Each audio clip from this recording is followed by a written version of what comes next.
terquez con Dios? Cuando Dios ejerce autoridad no tiene necesidad de consultarnos ni de conseguir nuestra aprobación. Simplemente nos exige que obedezcamos a su autoridad y reconozcamos que si esto es Dios, es bueno. A los hombres siempre les gusta argumentar, pero ojalá no preguntemos, ¿hay alguna razón real para que seamos salvos? No hay ninguna razón. Yo no quise ni corrí, pero soy salvo. Esto es lo más irracional que puede suceder. Pero Dios tendrá misericordia de quien Él tenga misericordia. El alfarero tiene potestad sobre el barro para hacer de la misma masa un vaso para belleza u obra de arte y otro para usos serviles. Es cuestión de autoridad, no de razón. La dificultad fundamental que hoy día tenemos los hombres es que todavía vivimos basados en el principio de la ciencia del bien y del mal, bajo el poder del razonamiento. Si la Biblia fuera un libro de argumentos, de seguro que discutiríamos todo. Pero en Romanos 9 Dios abre la ventana del cielo y nos ilumina no para arguir con nosotros sino para preguntarnos, ¿quién eres tú? La gloria de Dios nos libra de la razón. No es fácil que los hombres se libren de las palabras denigrantes. Más difícil aún es que se libren de los razonamientos. Cuando era joven, frecuentemente me ofendía por las cosas irrazonables que Dios hacía. Posteriormente leí Romanos 9 y por primera vez en mi vida tuve un pequeño contacto con la autoridad de Dios. Comencé a ver quién era yo, solamente un ser creado por Él. Y me dije, ¿cómo me atrevo a replicarle impertinentemente con mis palabras más razonables? El que está por encima de todo vive en gloria inaccesible. Una vislumbre de un poco de su gloria nos pondría de rodillas y nos haría desechar nuestros razonamientos. Solamente los que viven muy lejos de su gloria pueden ser altaneros. Los que se sientan en las tinieblas pueden vivir de razonamientos. Pero nadie en todo el mundo puede verse realmente a la luz de su propio ardor. Sin embargo, en cuanto el Señor le conceda un poco de luz y le permita ver un poco de la gloria de Dios, caerá como muerto, como ocurrió una vez con el apóstol Juan. Que Dios tenga misericordia de nosotros para que de una vez por todas, entendamos cuán miserables y ruines somos. Entonces no osaremos contestar impertinentemente a Dios. A la reina del sur se le mostró un poco de la gloria de Salomón y se quedó asombrada. Aquí hay uno mayor que Salomón. ¿Qué importa mi débil razón? Desde que Adán pecó tomando el fruto del árbol de la ciencia del bien y del mal, la razón ha llegado a ser el principio vital del hombre. Solo después que se nos manifiesta la gloria del Señor, venimos a darnos cuenta de que no somos más que perros muertos y masas de barro. Todos nuestros argumentos se desvanecerán a la luz de su gloria. Cuanto más vive una persona en la gloria, tanto menos raciocina. Si alguien discute mucho, podemos saber que jamás ha visto la gloria. Durante estos años empiezo a aprender que frecuentemente Dios actúa sin razón. Aun cuando no entiendo lo que Él hace, todavía aprendo a adorarlo, porque no soy más que un siervo. Si hubiera entendido todos sus caminos, yo mismo me habría sentado en el trono. Pero una vez que veo que Él está muy arriba de mí, que solo Él es Dios en lo alto, me postro en polvo y cenizas, desapareciendo todos mis razonamientos. De aquí en adelante, solo la autoridad es real para mí. La razón, el bien y el mal ya no gobiernan mi vida. El que conoce a Dios se conoce a sí mismo y por lo tanto es librado de la razón. La manera de conocer a Dios es por medio de la obediencia. Ninguno de los que aún viven en sus razonamientos lo ha conocido. Tan solo los obedientes conocen verdaderamente a Dios. Así es como se elimina el conocimiento del bien y del mal que viene de Adán. De ahí en adelante nos es relativamente fácil obedecer. Yo Jehová vuestro Dios. Esta es la razón en Levítico 18:22, cada vez que ordena que el pueblo de Israel haga ciertas cosas, Dios interpola una frase. Yo Jehová vuestro Dios. Significa, hablo así porque yo soy Jehová vuestro Dios. No tengo por qué dar ninguna razón. Yo, Jehová, soy la razón. Si vemos esto, nunca más podremos vivir por la razón. Le diremos a Dios. Ya que antes vivía por el pensamiento y la razón, ahora me inclino y te adoro. Todo lo que has hecho, porque eres tú quien lo ha hecho, es suficiente para mí. Después de caer en el camino a Damasco, Pablo desechó todos sus razonamientos. La pregunta que hizo fue, ¿qué haré, Señor? De inmediato se somete al Señor. Nadie que conozca a Dios discutirá, porque la luz juzga y desecha a la razón. El discutir con Dios implica que Él tiene que obtener nuestro consentimiento para todo lo que hace. Este es el disparate más grande. Cuando Dios actúa no tiene ninguna obligación de decirnos la razón, porque sus caminos son más altos que los nuestros. Si bajamos a Dios con razonamientos, lo perderemos, porque lo haremos uno de los nuestros. En los razonamientos no tendremos adoración. En cuanto falta la obediencia, se pierde la adoración. Al juzgar a Dios con nuestra razón, nos constituimos a nosotros mismos en dioses.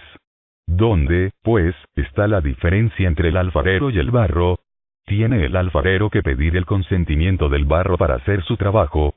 Ojalá que la gloriosa aparición del Señor ponga fin a todos nuestros razonamientos.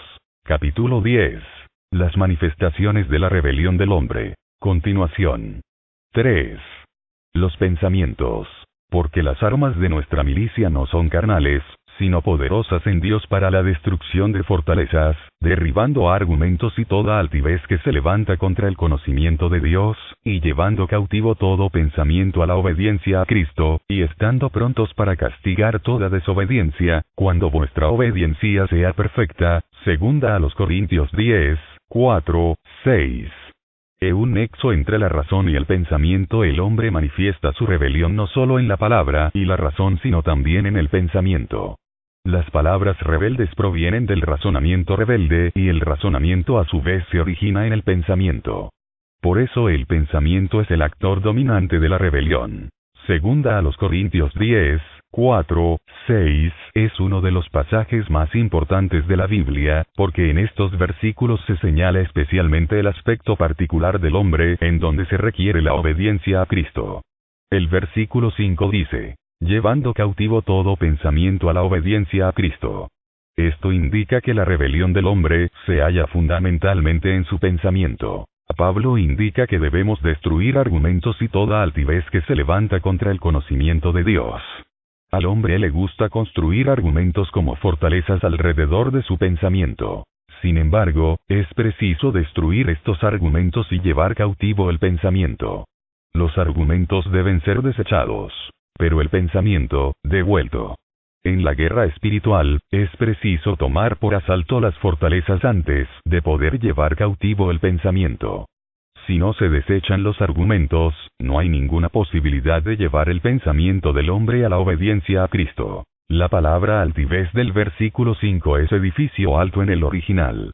Desde el punto de vista de Dios el razonamiento humano es como un rascacielos, que obstruye el conocimiento de Dios. En cuanto un hombre comienza a argumentar, su pensamiento queda sitiado y, por lo tanto, no es libre de obedecer a Dios, puesto que la obediencia es asunto del pensamiento. La razón manifestada exteriormente se convierte en palabras. Pero cuando los razonamientos se ocultan adentro, sitian el pensamiento y lo dejan incapacitado para obedecer. El hábito de razonar del hombre es tan grave que no puede ser destruido sin batalla. Con todo, Pablo no usa la razón para luchar contra la razón. La inclinación mental a argumentar debe ser enfrentada con armas espirituales, es decir, con el poder de Dios. Es Dios quien combate contra nosotros, porque nos hemos convertido en sus enemigos. Nuestro hábito mental de razonar es algo que heredamos del árbol de la ciencia del bien y del mal, pero qué pocos son los que se dan cuenta de cuánta dificultad le ocasionan estas mentes nuestras a Dios. Satanás emplea toda clase de argumentos para esclavizarnos a fin de que, en vez de dejarnos aprender por Dios, nos convirtamos en enemigos suyos. Génesis 3 ilustra a 12a. A los Corintios 10. Satanás discutió con Eva, y ella, al ver que el árbol era bueno para comer, respondió con un argumento. No escuchó a Dios, porque tenía sus razones. Cuando prevalece la razón, el pensamiento del hombre cae en una trampa. La razón y el pensamiento están estrechamente unidos. La primera tiende a capturar al segundo. Y una vez que el pensamiento es capturado, el hombre se siente incapaz de obedecer a Cristo. Por lo tanto, si de veras queremos obedecer a Dios, tenemos que saber cómo la autoridad de Dios destruye a las fortalezas de la razón, capturando de nuevo la mente cautiva. En el Nuevo Testamento griego la palabra noema plural, noemata, se usa 6 veces. Filipenses 4, 7. Segunda a los Corintios 2, 11. 3, 14. 4, 4. 10, 5 y 11, 3. Se la ha traducido al castellano por pensamientos, significando el ardido, los ardides de la mente. La mente es la facultad, el ardid, su acción, el producto de la mente humana. Por la facultad de la mente el hombre piensa y decide libremente y esto representa al hombre mismo. Así que si uno quiere preservar su libertad tiene que decir que todos sus pensamientos son buenos y correctos. No se atreve a exponerlos a la interferencia y, por tanto, tiene que rodearlos de muchos razonamientos. Por eso es que los hombres no creen en el Señor. Con mucha frecuencia están aprisionados en la fortaleza de un razonamiento u otro. Un incrédulo puede decir, esperaré hasta que sea bien viejo. O, muchos creyentes no se comportan muy bien. Por lo tanto, yo no puedo creer. O bien, todavía no. Esperaré hasta que mueran mis padres. De igual modo, hay razones que los creyentes pueden dar para no amar al Señor. Los estudiantes pueden decir que están demasiado ocupados en sus lecciones. Los hombres de negocios, que están demasiado ocupados en sus negocios. A los indispuestos les parece que su salud física está demasiado mala, y así sucesivamente. A menos que Dios destruya estas fortalezas, los hombres jamás serán libertados. Satanás los aprisiona por medio de las fortalezas de los razonamientos. La mayoría de los hombres están detrás de tantas líneas defensivas, que son incapaces de abrirse paso hacia la libertad. Solamente la autoridad de Dios puede llevar cautivo todo pensamiento a la obediencia a Cristo. Para conocer la autoridad es preciso destruir primero los razonamientos del hombre. Solo cuando éste comience a ver que Dios es Dios como se afirma en Romanos 9, serán destruidos sus argumentos. Y una vez que sean destruidas las fortalezas de Satanás, no quedará ningún argumento más y los pensamientos del hombre podrán ser llevados cautivos para obedecer a Cristo. Solo después que sus pensamientos son capturados de nuevo puede un hombre obedecer verdaderamente a Cristo. Podemos notar si alguien ha tenido o no un encuentro con la autoridad, observando si se ha tratado debidamente con sus palabras, razonamientos y pensamientos. Una vez que uno tiene un encuentro con la autoridad de Dios, su lengua no se atreve a moverse libremente y sus razonamientos y, más que eso, sus pensamientos ya no se pueden expresar libremente tampoco. De ordinario el hombre tiene numerosos pensamientos, todos fortificados con muchos razonamientos. Pero vendrá un día cuando la autoridad de Dios destruirá todas las fortalezas del razonamiento que ha erigido Satanás, y volverá a capturar los pensamientos del hombre para hacerlo un esclavo voluntario de Dios, después de lo cual ya no pensará independientemente de Cristo. Le será enteramente obediente. Esto es liberación completa. El que no ha tenido un encuentro con la autoridad frecuentemente aspira a ser consejero de Dios. Tal persona no tiene sus pensamientos capturados otra vez por Dios. A donde vaya, su primer pensamiento consiste en cómo mejorar su situación allí. Sus pensamientos nunca han sido disciplinados. Por eso sus razonamientos son tantos y tan seguidos. Tenemos que dejar que el Señor haga una especie de operación quirúrgica en nosotros, para cortar hasta lo más recóndito de nuestros pensamientos, hasta que todos ellos sean llevados cautivos por Dios. Después de eso reconoceremos la autoridad de Dios y no nos atreveremos a razonar ni aconsejar libremente. El ser humano actúa como si en el universo hubiera dos personas que son omniscientes, Dios y él mismo.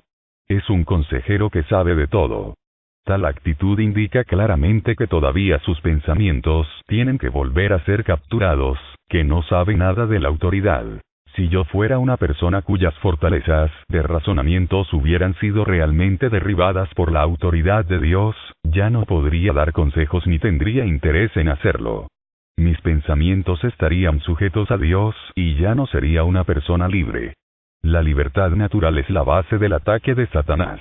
Así que hay que perder el derecho a ella. Estaría dispuesto a escuchar. Los pensamientos del hombre son controlados por uno u otro de estos dos poderes. El razonamiento o la autoridad de Cristo. En realidad, nadie en este universo puede ejercer libremente su voluntad, porque o es capturado por los razonamientos o es aprendido por Cristo. Por lo consiguiente, o sirve a Satanás o sirve a Dios. Si un hermano ha tenido o no un encuentro con la autoridad, se puede notar fácilmente observando estas tres cosas. 1. Si usa palabras rebeldes. 2. Si argumenta delante de Dios. Y 3. Si todavía da muchas opiniones. La destrucción de los razonamientos es simplemente el aspecto negativo. Su consecuencia positiva es llevar cautivos todos los pensamientos